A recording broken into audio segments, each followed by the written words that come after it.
అయ్యో ఏమైంది నాకు? ఎక్కడున్నాను? బయటికి ఎందుకు వచ్చావు? ఓ శ్రీను బావా, నువ్వా? ఏయ్! అదే ఎటో వెళ్ళిపోయి ఇటు వచ్చినట్టున్నాను శ్రీను బావా. పొరపాటున నా పెద్దాలు ఏవైనా నీ బుగ్గకి తగిలాయా? అదేం లేదులే. త్వరలోనే ఎంత తుడుచుకున్నా చెరిగిపోని ముద్ర వేస్తా. సో సారీ శ్రీను బాబా, సారీ. నాకు కళ్ళు కనిపించవు కదా, చూసుకోలేదు. ఏమనుకోకే. సరే సరే, ఎలా వెళ్తావు రూమ్కి? ఎవరినైనా పిలవనా?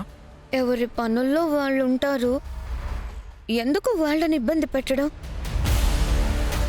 బావా, నువ్వేమీ అనుకోకపోతే నన్ను కొంచెం నా రూమ్ దగ్గరికి తీసుకెళ్తావా?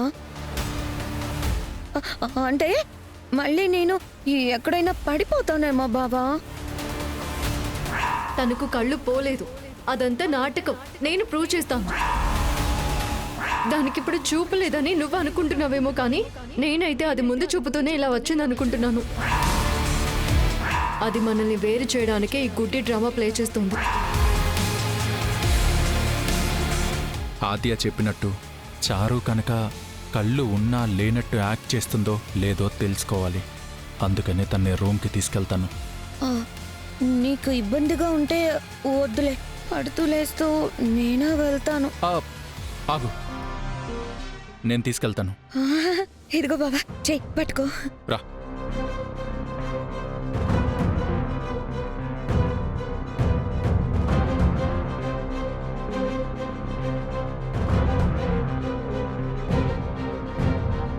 నువ్వు ఓకే అంటావని నాకు తెలుసురా మొగ్గుడా.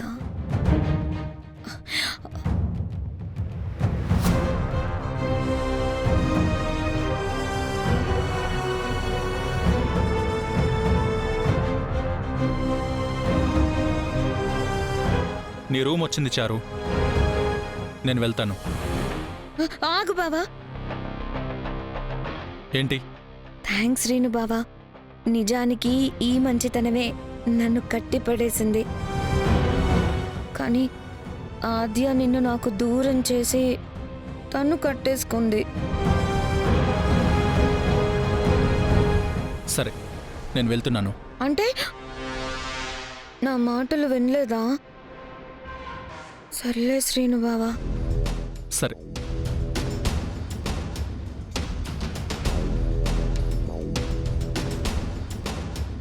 ఇప్పుడు నీ బండారం మొత్తం బయట పెడతాను చారు.